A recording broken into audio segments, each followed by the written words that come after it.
Thank you, Madam Speaker. My question is directed to the Minister for Fair Trading and the Minister assisting the Premier on Western Sydney.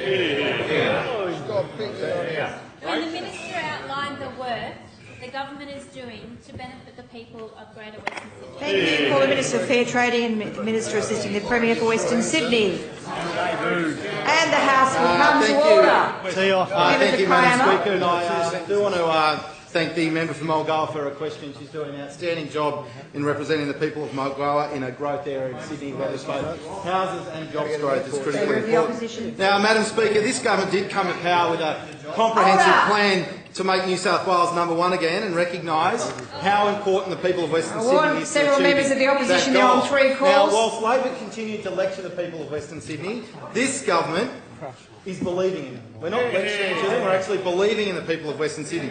We're listening to what they've got to say and we recognise that they are an aspirational people, and you know what? They deserve their fair share of government resources. Critical thing. And that's one of the reasons why, right across Western Sydney, we're renovating infrastructure, we're rebuilding the Western Sydney economy, and we're delivering better services. We believe in providing opportunity for the people of Western Sydney, not taking them for granted like you did for so many years. The 13-14 state budget is delivering our priority to renovate infrastructure across Western Sydney with over $1.8 billion in infrastructure projects across the region. Where? We'll tell you where. Let's start with the North West Rolling. Now, Minister Berejiklian is doing a fantastic job at delivering the North West Rolling, and this year we'll be seeing those boring machines, those tunnelling machines in the ground. Now, the thing about the North West Rolling, promised by Labor, never delivered. Now, the South West Rolling. Too much noise in the chamber. Going to be delivered in 2015. Once again, promised by Labor, never delivered. Minister Gay in the other place allocated $1.8 billion for funding the largest road project in Australia's history, WestConnex. It's going to leverage out of federal government funds as well as private investment. And once again, it's great to be able to work with a federal government that recognises how important infrastructure in New South Wales actually is. And WestConnex is not just an infrastructure project for roads, but it's going to deliver 10,000 jobs in a very important part and make sure that Western Sydney is connected to those important economic drivers like the city, the airport and Port Botany. We've got a $246 million pinch point program to relieve congestion on roads. Only this week we started work on a $2 million project at Emu Plains to make sure that that exit off the M4 was safer and reduced congestion. We've got a $1 billion roads program for growth areas across Western Sydney. We've seen that in the member for Mulgoa's electorate in the Erskine Park Link Road and also Old Wallgrove Road, which is also located in the electorate of Smithfield.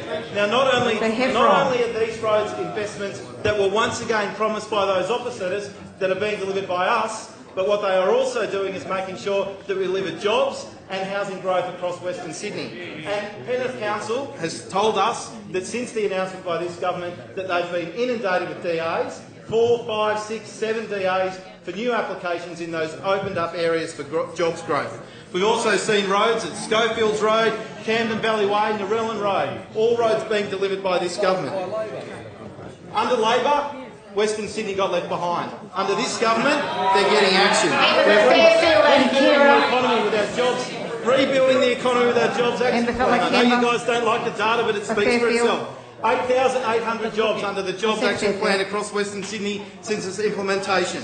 Under our Metropolitan Plan, which the Minister for Planning is working on, 313,000 new jobs. 50% of all jobs created in this city will be located in Western Sydney. That is the Minister of Planning, that is the O'Farrell government recognising the importance of Western Sydney, the importance of managing growth both in housing and jobs growth right across Western Sydney. We're improving service delivery with massive investment in health, something Labor failed to do over a significant period of time. Major investments in health include $324 million for Blacktown Mount Druitt Hospital, $139 million for Campbelltown Hospital as part of Macarthur Stage 1, $138 million for Nepean Hospital, with a new car park that the community desperately asked for and Minister Skinner actually delivered. $4.8 million for upgrading Westmead Emergency Department. Don't you want the Westmead Emergency Department upgraded?